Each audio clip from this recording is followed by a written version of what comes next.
Seguimos en Justicia.tv. Hoy nos encontramos con el maestro Javier Agustín Valencia López. Él es integrante de la Dirección General de Derechos Humanos de la Comisión Nacional de Derechos Humanos precisamente. Y el día de hoy vamos a hablar con él sobre la administración de justicia y los derechos humanos.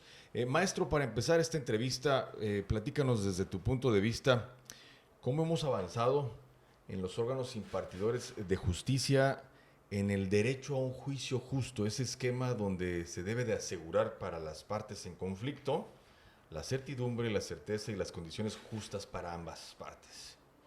Gracias por la pregunta. Yo considero que se ha avanzado mucho en el país, básicamente porque en materia penal, como se sabe, tenemos un Código Nacional de Procedimientos Penales que ofrece la certeza jurídica a las partes en el procedimiento penal, y además porque los jueces de control, el Tribunal de Enjuiciamiento, por ejemplo, están comprometidos con el derecho al debido proceso y están velando precisamente por el cumplimiento de este código en el desempeño de sus funciones. Así que a mí no me queda duda alguna de que en nuestro país la justicia, el debido proceso, los derechos humanos en general se están respetando, se están promoviendo, se están protegiendo y garantizando. El derecho a un juicio justo es una política, es una iniciativa, es una obligación. ¿Cómo se considera en el espectro de las judicaturas estatales? Yo he visto que lo consideran como una obligación. Yo considero que ven al acceso a la justicia como un derecho humano que se tiene que satisfacer siempre. Claro. Veo que los operadores jurídicos están comprometidos con la aplicación de la ley, con la aplicación de la Constitución, con la aplicación de la Convención Americana sobre Derechos Humanos, con la aplicación del Código Nacional de Procedimientos Penales y otros ordenamientos jurídicos, para que en nuestro país exista la certeza de que no hay una justicia por consigna, sino realmente existe el deseo de administrarla adecuadamente, ¿no? Para que la conducta punible no quede impune y para la reparación, pues, de los agravios infligidos a las víctimas de la conducta criminal, por ejemplo.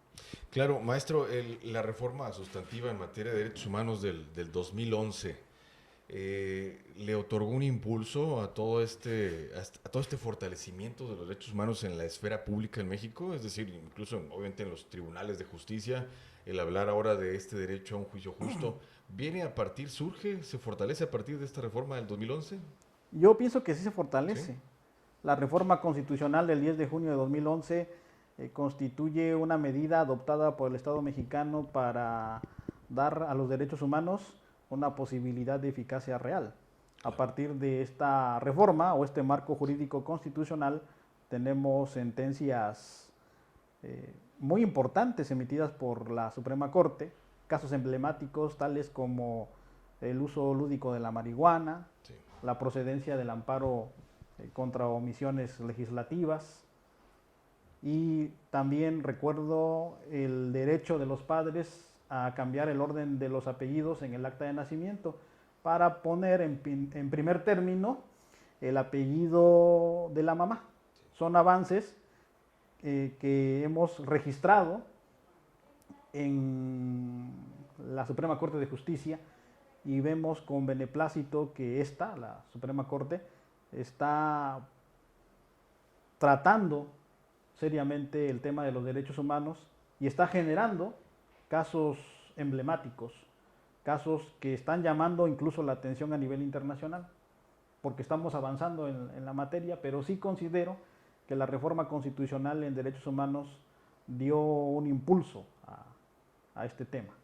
Incluso antes de la reforma nosotros no teníamos muchas solicitudes de capacitación en derechos humanos, y después de la reforma tenemos un número indeterminado de peticiones en capacitación o para la capacitación en derechos humanos, y en este momento nos percatamos de que no somos suficientes para la demanda en la materia.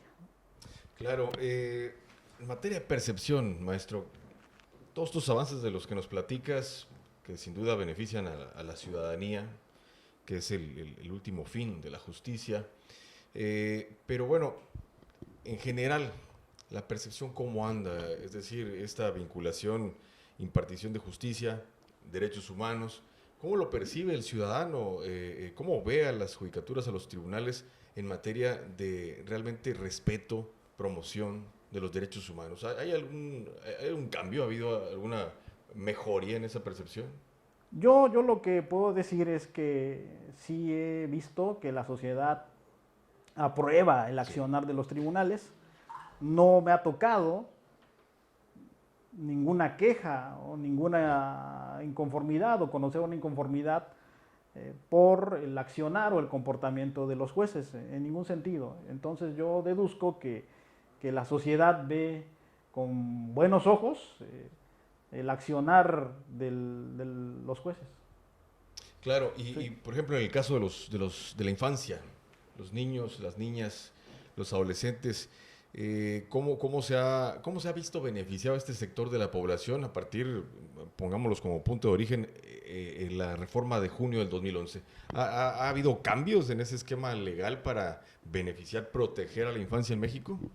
Sí, sí, hay un cambio importante. Por ejemplo, se estableció a través de una jurisprudencia la obligación que tienen los jueces de recabar de oficio las pruebas que puedan acreditar la capacidad económica, por ejemplo, del deudor alimentista, Sí, para que el juzgador o el juez correspondiente pues fijen adecuadamente una pensión alimenticia ya.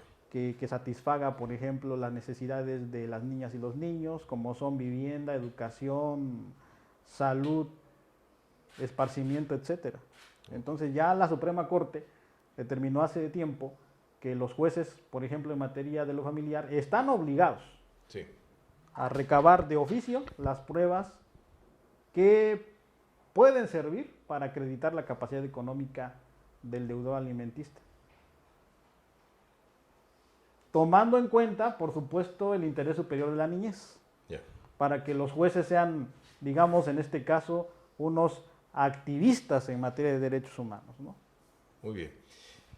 En el desempeño de los tribunales de justicia, de los servidores judiciales, en el desempeño de su labor, hemos encontrado el concepto de error judicial, ¿no? Como una, digamos, situación que se desprende del propio desempeño de la persona en su ámbito profesional, que se le puede atribuir posiblemente a un error humano, ¿no? Pero sin embargo, bueno, la justicia pues es un tema obviamente visible socialmente y desde tu punto de vista, ¿cómo impacta a los derechos humanos el posible error judicial en un caso, digamos, en un juzgado? Claro que sí puede incidir un error judicial en materia de derechos humanos y lo que se tiene que analizar es si ese error fue doloso o culposo. Ya, No es tan fácil, en mi opinión, determinar un error judicial porque cada caso es interesante. Tenemos que examinar caso por caso para saber si efectivamente el juzgador tuvo la intención claro, de pronunciar una sentencia contraria a los derechos humanos, una sentencia, por ejemplo, arbitraria, una sentencia antojadiza, una resolución, por ejemplo, que no resolvió todos los puntos controversiales o controvertidos, que no analizó todos los hechos expuestos tanto en la demanda como en la contestación de esta. Entonces, sí puede incidir, estoy claro, el error judicial y lo que necesitamos identificar en cada caso claro. es si ese error fue con intención o porque de plano el asunto era tan difícil Sí. que no había posibilidad de acertar. Ya sé que es un caso eh, muy, muy complicado de determinar el error judicial, pero puede existir, puede existir. Bueno, y que ahí entra la labor de las visitadurías, de las contralorías, de Claro. los propios sistemas estatales anticorrupción, ¿no? Para realmente definir, determinar si la acción fue con dolo, ¿verdad? Con Con dolo, ventaja, exactamente, con ¿verdad? ventaja. Lo que hay que preguntar es por qué no se hizo el control de convencionalidad. Claro, El caso era tan difícil que no se detectó la necesidad de hacer ese control, por ejemplo. ¿Por qué no se implementó el interés superior de la niñez? ¿Por qué no se implementó la perspectiva de género en un caso específico? Es lo que necesitamos verificar. Por ejemplo, un caso emblemático en relación con la falta de la implementación de la perspectiva de género fue el caso de una joven de Querétaro a la que se le condenó a 16 años de prisión por el homicidio de su hija, pero en realidad la muchacha lo que tuvo fue pues un parto fortuito. Entonces no entendemos por qué el Poder Judicial del Estado de Querétaro, incluso en la segunda instancia, determinó que la muchacha, voy a omitir su nombre, Sí. a pesar de que tuvo un parto fortuito, se le atribuyó la responsabilidad penal por el homicidio de su hija. Cuando ella, por ejemplo, refiere y se acreditó en el expediente respectivo que ella no tenía conocimiento de su embarazo. Yeah. En ese asunto lo que se le atribuyó fue un estereotipo de género, es decir, que ella no desplegó el suficiente instinto materno para proteger la vida de su hija, pero ella comenta, refiere que no sabía que estaba embarazada y al momento de tener el parto, pues no supo cómo reaccionar y cómo esta situación degeneró, se convirtió en un caso judicial en donde se le atribuyó una responsabilidad penal, pero ella nunca tuvo la intención, nunca tuvo la capacidad, en mi opinión, de conocer y querer el homicidio o la privación de la vida de su hija. Ella simplemente no supo cómo reaccionar y esta omisión, cómo fue calificada en Querétaro, como homicidio calificado. Afortunadamente, en un amparo directo, Sí. se determinó que el asunto no había sido juzgado con la perspectiva de género, se aplicó esta perspectiva y se le otorgó el amparo para que recuperara la libertad. Porque no se entendió, no se comprendió Sí. a nivel federal cómo un parto fortuito puede calificarse jurídicamente como homicidio calificado. Claro. Valga la reiteración. Ahora que nos compartes ese Sí. caso, ¿qué hace falta? ¿Qué factores inciden para que los errores judiciales o digamos que al final lo que dicta el juez dejen de, disminuyan, que ya no existan tantos casos como este? ¿Qué factores inciden? Capacitación, actualización, modernización, ¿qué puede suceder en ese caso, maestro? Sí, gracias por la pregunta. Yo considero que la capacitación, la actualización en materia de derechos humanos, en la aplicación de la perspectiva de género en sede judicial, pueden contribuir para disminuir o, si es posible, suprimir el error judicial. Yeah. Porque los derechos humanos llegaron para quedarse. Exacto. Entonces los juzgadores, los jueces, los operadores jurídicos tienen el mandato de aplicar los estándares interamericanos en materia de derechos humanos, la perspectiva de género y el interés superior de la niñez para impartir justicia, administrar justicia de forma diferenciada, es decir, atendiendo al sujeto, al titular de los derechos humanos y su contexto. Muy bien, ya para concluir, ¿algún mensaje para la comunidad jurídica del Estado de Tamaulipas, para los servidores judiciales de esta judicatura, precisamente en el tema de la capacitación? Por favor, algún mensaje. Porque es importante seguirse capacitando. Yo pienso que es importante seguir con la capacitación porque nunca dejamos de aprender. Claro. Es esencial tener más conocimientos jurídicos para servir mejor a la sociedad a la cual nos debemos.